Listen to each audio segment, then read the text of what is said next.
Hello, everyone, and welcome back. We are on lecture 25, which is the last lecture in chapter 22 of Fundamentals of Inorganic Glasses on Glass Technology. Today, we're going to finish up our discussion of glass forming. We are going to look at glass fibers and sol gel processes. Glass fibers will include both fiberglass as well as optical fiber. And then in Solja, we'll get into some of the chemistries and structures that result from that process. So let us start with spinning discontinuous fiberglass. This process is kind of like a cotton candy process, where basically you've got molten glass at a very low viscosity in this spinner cup. And the spinner cup is spun around very quickly, and there are little holes here in the walls. And the glass, which is at a very low viscosity, so it's highly fluid, spins out from the cup, and it forms very thin strands of fiber. And then that is collected here around the walls. A binder is sprayed onto this, and then it's all kind of collected, goes through this binder curing oven to cure the binder, and then it gets cut into the particular dimensions that are needed.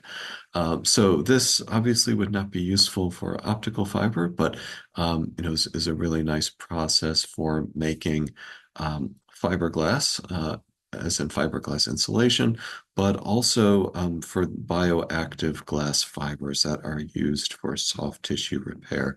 Those also have this type of cotton candy microstructure. And so this process is very useful for making that type of morphology. Some of the things that we need to keep in mind are that whatever the composition is that is being spun, has to be resistant to crystallization at the temperatures and the timescales that are being used, because if it is crystallizing at the same time that it's spinning, then it wouldn't be able to flow out from the spinner cup. The other important things are just to make sure that it has a well-controlled viscosity curve to make sure that it's undergoing the glass transition and forming into fibers with the appropriate dimensions. Now, we can also make fiberglass using a continuous filament process. The spinning method makes kind of chopped discontinuous fibers. With the continuous filament process, this is something that can be used for making woven fiberglass, for example, that can be used for fiberglass reinforced composites. Here, the molten glass is fed into this electrically heated bushing, which has a bunch of orifices through which the individual strands of fiber are drawn.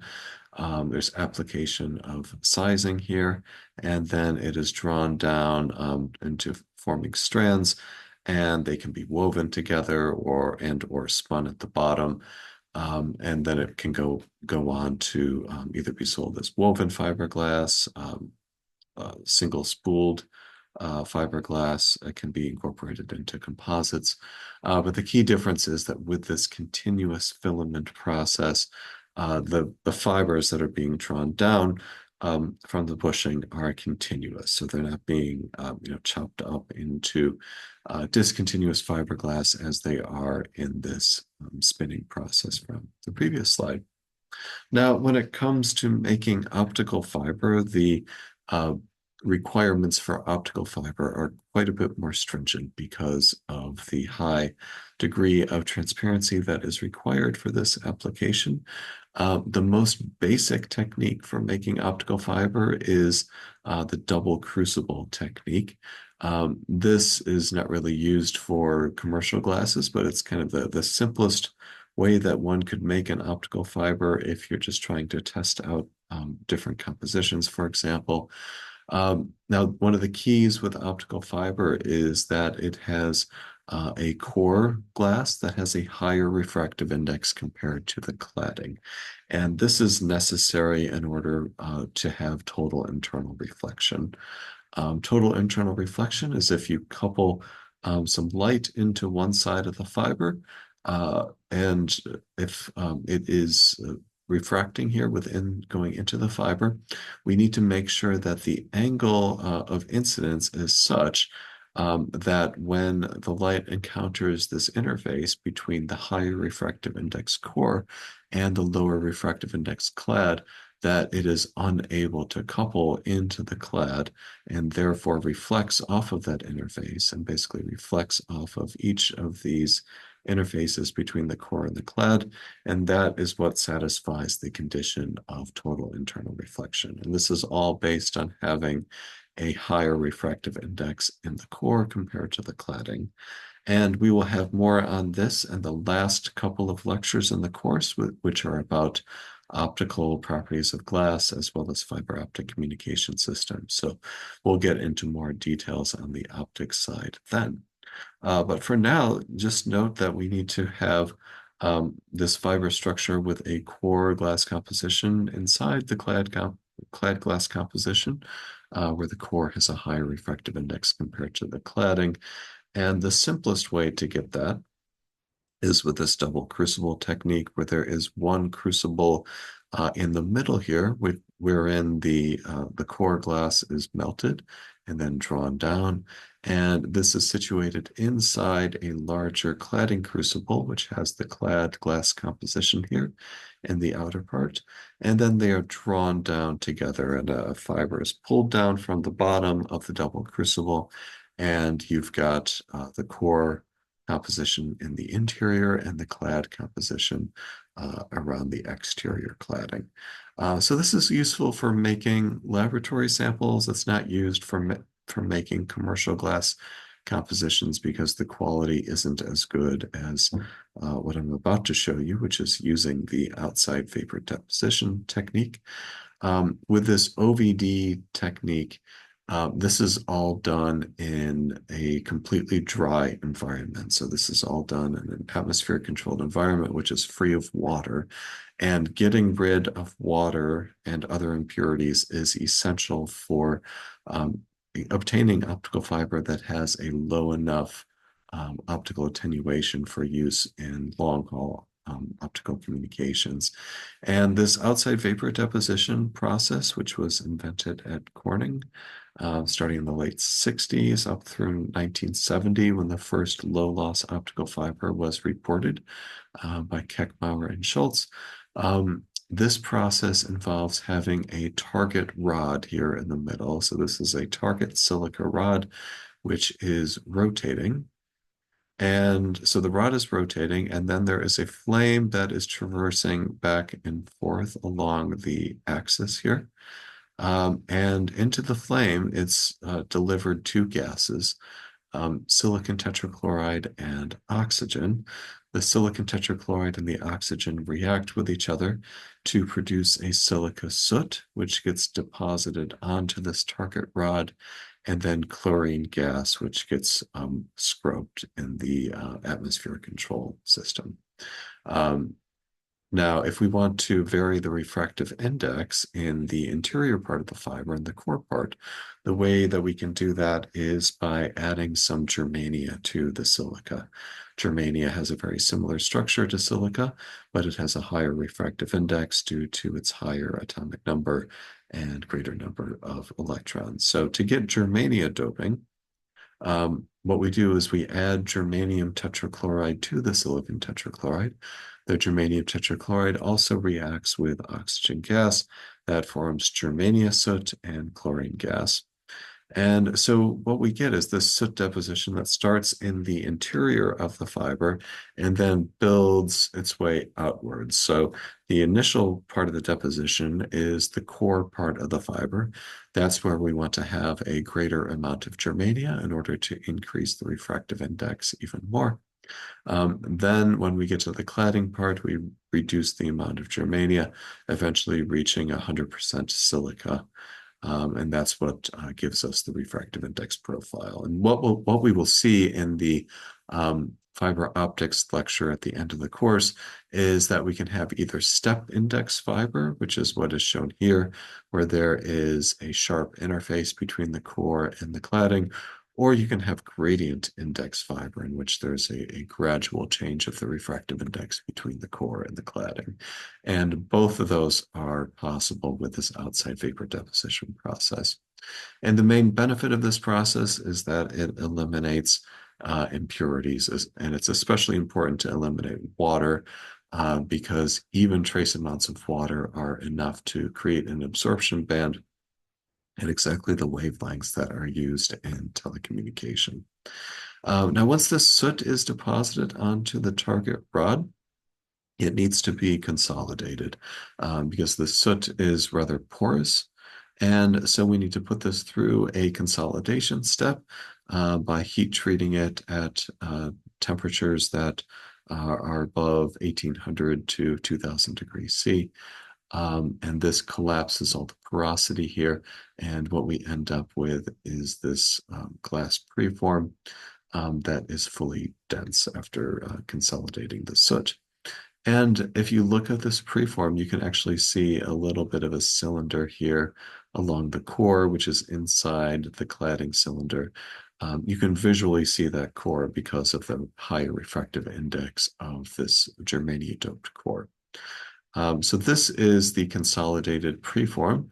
And the next thing we need to do is to tip this up vertically and then put it in our fiber draw tower. So this gets rotated up vertically, put into the fiber draw tower, and then the tip of the preform is heated up, and then it's drawn down into a single fiber. That single fiber is pulled down. It is usually coated with a polymer coating in order to add some protection to it. And then it goes through these pulleys here and gets wound onto a spool at the bottom. So this, the final fiber has a diameter of about 125 microns. So that's roughly a similar thickness as that of a human hair. And just one of those single strands of optical fiber can support enormous bandwidths of optical communication. So at the bottom of the fiber draw, it gets spooled into a spool that looks like this. It's just like a sewing spool, only quite a bit larger because there are many tens of kilometers of fiber on just one spool. Then what happens is when the fiber is actually deployed, it gets incorporated into cable. And this is both for additional mechanical protection and chemical protection, but also to make sure that not just one fiber can be installed, but a whole bundle of fibers. The more fibers that you have installed, then the greater the total bandwidth that can be transmitted. And what you'll see is that for longer haul communication, like transcontinental communication, or especially the cables that span across the oceans, there are some really large cables to hold a large number of fibers to really have a very large bandwidth of the total communication that can be sent. And of course, all of these need to be colored to make sure that we can identify which fiber at one end corresponds to which fiber at the other end of the process. And of course, there's a lot of protection here to help protect the fiber from any type of mechanical or chemical damage. So moving on now from fiberglass and optical fibers, the last part of chapter 22 is on the sol gel process. Sol gel is a chemical method for making glass. It is an alternative to the traditional melt and quench process. And I'd like to start with a few definitions here, aided by the pictures on the right. First of all, a sol is a colloidal suspension of solid particles in a liquid. This shows a picture of a sol. So this, the dark circles here are the colloids, and they are suspended in some liquid. The gel is formed when the colloidal particles gradually link to form a continuous network of solid with a continuous interstitial liquid phase, where both phases have colloidal dimensions, which are roughly less than about a micron or so. So here you can see that these colloidal particles have linked together. They're forming a continuous network, and there is an interstitial liquid phase that is also continuous, that is in between all of these molecular units here. And a third term that we need is precipitate. A precipitate is formed when the colloidal particles grow independently and are not continuously linked. So you can see here that the gel forms this continuous network of the colloidal particles. With the precipitate, you just have groupings of colloidal particles that come together, but they're not forming a continuous network. So that is an important distinction between a gel and a precipitate. Now, what are some of the advantages and disadvantages of this chemical process, this sol-gel process for making glass? Some of the advantages are that it has low processing temperatures since it doesn't require melting. The maximum temperature that's needed to make a sol-gel glass is around the glass transition temperature of that glass or a little bit higher. Sol-gel glasses, because they come from chemical synthesis, also have a high degree of chemical purity. There's also a low degree of chemical reaction with the container due to the chemicals that are used and the lower temperatures that are used.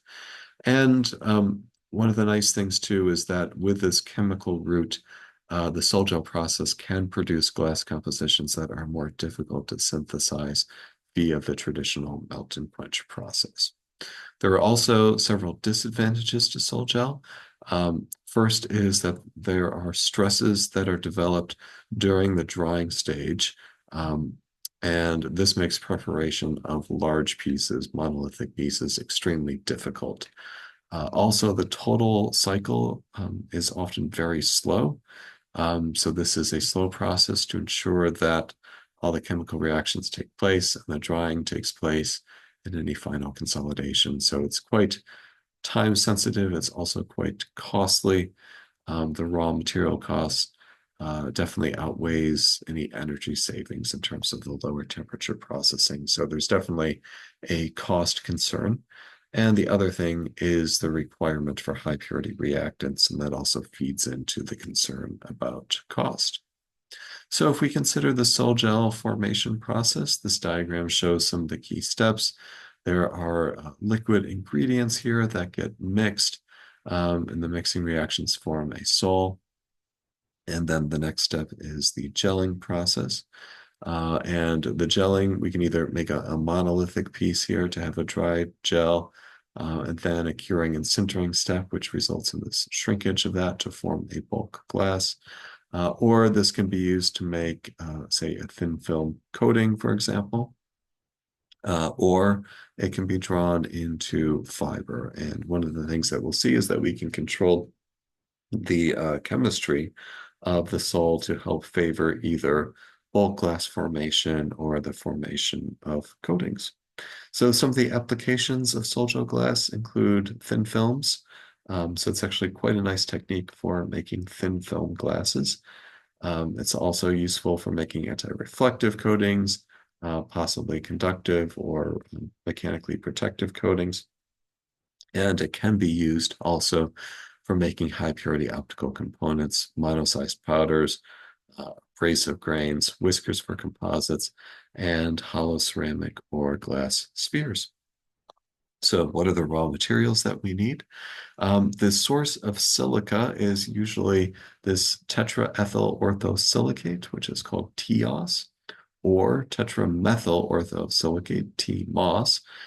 Either one of these is used due to their good hydrolyzing and polymerizing properties.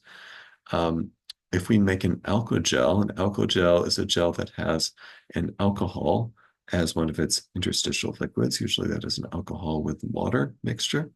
And then there are hydrogels when water is the only interstitial fluid.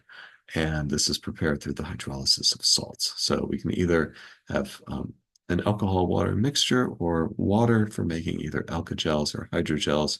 And that uses either TEOS or TMOS as the silica source. The typical experimental procedure is first to mix proper amounts of the reactants dissolved in an anhydrous alcohol, if alcohol is being used. The second stage, there's a hydrolysis and gelation. Third stage is drying the gel mass either by ordinary means or something called hypercritical drying. And then the fourth stage is sintering the mass at or somewhat above the glass transition temperature in order to get consolidation. Now, notes on the procedure here. Importantly, the pH of the sol can be adjusted through the use of mineral acids or bases, and these can also act as catalysts for hydrolysis. One of the goals is to minimize the difference of the hydrolysis rates of the reactants to make sure that that the reactants are being used at a similar rate. And one of the key points that we need to define here is the gel point. The gel point occurs when the viscosity of the system rises steeply during the gelation process. And this is telling us that gelation has been achieved because we now have a continuous network, which corresponds to having a much higher viscosity of the system. Now, the overall hydrolysis reaction that takes place during this gelation process is shown here. There is some silicate compound here that has some OR anion, and this is reacting with water. And what happens is that this is the water is plucking off one of the R ions here, and it is forming a silicon network, and then this 4N-ROH. And all of the intermediate steps are shown on page 654 of the book if you are interested. And this reaction implies that 4 moles of water are needed for 1 mole of the SiOR4, according to the reaction here on the right-hand side for the products. So that is what is necessary to get a completion of the hydrolysis reaction. However, different researchers have varied this ratio quite a bit by adjusting various chemical factors. Now, importantly, the addition of acids or bases leads to catalytic behavior for hydrolysis before gelation, and this can have a pretty big impact on the morphology of the sol-gel glass that is being used. So depending upon whether high or low pH is used, there are different behaviors before gelation. At a high pH, the particles grow to about 5 to 10 nanometers, and they are branched, which is giving a more kind of spherical morphology, and they have a large water over alkoxide ratio. At low pH, the particles grow to a smaller size, about 2 to 5 nanometers, and they form mostly chain-like or linear polymers. And what this means is that a higher pH or basic pH is better for making bulk samples, whereas a lower pH, such as obtained with an acid, is better for making coatings. And so this shows like what some of these morphologies look like. The acid catalyzed gels are more linear and chain-like, as shown above here, and the base catalyzed structures are more branched and therefore easier to build a network in 3 dimensions. Now, this plot shows the gelation time. This is the time to achieve gel point in hours. This is on a logarithmic scale, and it is as a function of 2 different chemical ratios. On the x-axis, this is a ratio of the water to TiO ratio, and then the 3 different lines here show the ratio of ethanol to TiO. So you can see that a longer time is required for gelation at a higher ethanol to TiO ratio. And then there's this kind of non-monotonic scaling here of the gelation time with the water to TiO scaling. So the choice of solvents affects the hydrolysis rate, especially when the solvent molecules are able to form hydrogen bonds. Next up after gelling is that we need to dry them, and this means removing the solvents. This is a time-consuming process, and it can be a tricky and frustrating process because stresses can develop and it's easy to fracture these very delicate gels, especially as they are drying. To further increase our vocabulary here, a zero gel, X, you see it starts XERO gels, zero gels, are gels which have been dried. Wet gels may be dried and become zero gels either by a gentle heating process or hypercritical drying. Differential pressures coupled with differential shrinkage lead to high stresses in the gels during this stage, and that can lead to cracks in any gels that have any appreciable thickness. So this is a serious problem with many sol gels, especially if you're trying to make larger bulk pieces. What are some methods that can be used to reduce cracking? Two methods are generally used. One is using a chemical additive called a drying control chemical additive, or DCCAs, to help aid in the drying process. Another is this hypercritical drying process, which is described in detail in the book on page 656. And gels produced via this method can have up to 99% porosity with fine pore size, which is ideal for thermal insulators and catalytic supports. And dried gels that have a very large degree of porosity are called aerogels. Finally, the final step, once we have our aerogels or our dried gels in general, is sintering. So in order to obtain higher density structures, the zero gels or the aerogels may be heated gradually to slightly above their glass transition temperature, where there's a viscous flow assisted sintering, which eliminates the porosity.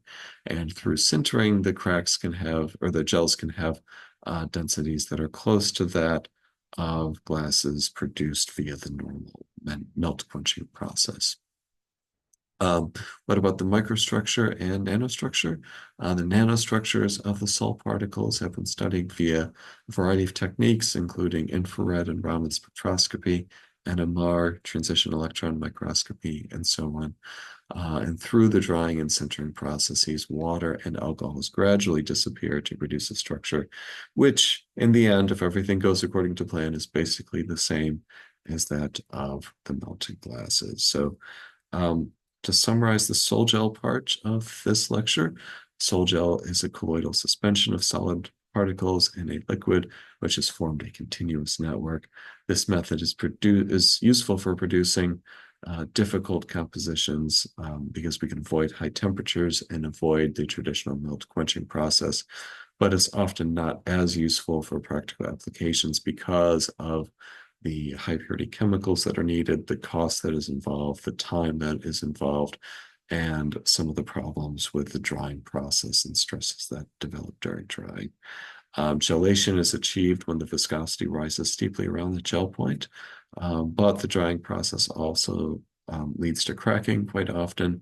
The final structure depends on the pH of the system, and the pH can be controlled to help if you want to have, say, a bulk piece of glass where you should use a basic pH versus a thin film where you should use an acidic pH. All right, that does it for chapter 22. Next, we are going to move on to glass surfaces as well as the chemical durability of glass. Okay, thanks everyone. I will see you next time.